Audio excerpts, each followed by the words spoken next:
This program is called Survivors Teaching Students Saving Women's Lives, and it is a registered trademark program from the Ovarian Cancer National Alliance. The purpose of it is to put a face to the symptoms and the disease that has no diagnostic test, and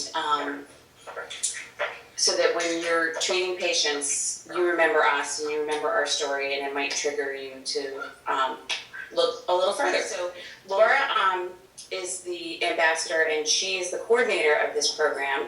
But as she'll tell you, she was recently re-diagnosed with stage 2C ovarian cancer after 8 years of remission. So she had chemo on Tuesday, and she's here today with you guys. Yay! Yay, Laura! Yay! Do I have to do it? Yeah, you do. Oh, gosh, okay. All right, hands up. Hands up. You do it. Okay, come on, boys and girls. Breast, grab a hold of those gazungas. Even boys have them. Breast, colon. Do your little colon. There you go. And ovarian. And ovarian. Come on, we'll do it one more time just for fun. Grab them. Breast, colon, and ovarian. Sit up. If you weren't awake before, you are now. My name is Laura. I was diagnosed at a relatively early stage, stage 2C. And I was, if you can say, cancer and fortunate in the same sentence. I really was rather fortunate because from the moment of awakening to something being not right to, being on the table and being opened was really a matter of only a few weeks. And in hindsight, which is always 20/20, I realized I had been experiencing all of those symptoms. B, bloating. My belly was so distended by the end of the teaching day. I teach middle school, high school, college creative dramatics, that I would have to pull my blouse out and floof it out over the top of my pants and unzip because my blue jeans couldn't hope to contain it. It was explosive. So B, bloating. E, eating issues. Now, Jan talks about eating and feeling full quickly. This second time around, I had that issue. The first time around, it was eating and gastrointestinal issues. I had my butt cheeks clenched like a lock wrench all day long. And at the end of the day, I was literally jet propelled out of the classroom. I was farting constantly. So bloating, eating issues, abdominal pain or pressure. I already talked a little bit about my toad, right? And tinkle, tinkle, tinkle, urinary tract issues. I'd start announcing breaks about midway through the day to my students. I'd be like, okay, take 5. And when we reconvene, we'll come back together and they were confused. And I would say, yes, yes. I realized we just took a break. We're taking another one. Get out of my way. And I would rush to the bathroom. It just seemed like I couldn't ever empty out enough. I thought that would be the end of my story. It was 8 years, and it's been a wonderful 8 years. I've gotten involved in doing a lot of teaching and outreach with teaching women and medical students about this.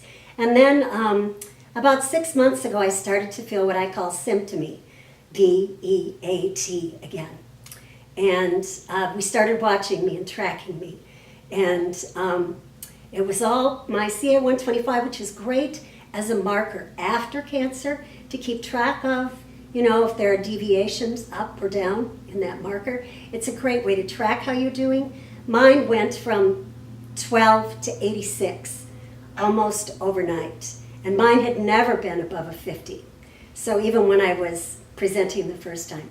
So we knew something was up and went in, and I'm fortunate again, it's contained strictly in the liver. So we're hoping that chemotherapy and a little bit of surgery, cytoreduction afterwards, and then more chemotherapy will kick this thing's ass to the curb again. My first doc said, I love him dearly. He said it just means, I don't know, once every 10 or 20 years you'll have to cancel the show and, get chemo again. So we're optimistic, we're hopeful. And I need you to know that I never realized how fragile it really is, because I tough it out. But the life that you're caring for is fragile. It's filled with hope and life and love and stories. And so when you have the opportunity to listen to a woman talk about something's just not right, let your ears perk up and know that your hands, your ears, your intuition are what we're relying on until we have a bona fide test to screen for this illness. So that's my story. Thank you for listening. So much for caring. And I thank you for all you endure as well to become the doctors who save our lives. Thanks again.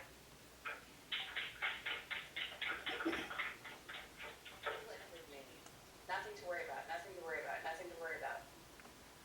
So they wanted to do this uterine ablation, and my girlfriend, who is a physician assistant, said to me, since you really don't know what's going on, do you really want them just going in there and scraping and mucking with those cells?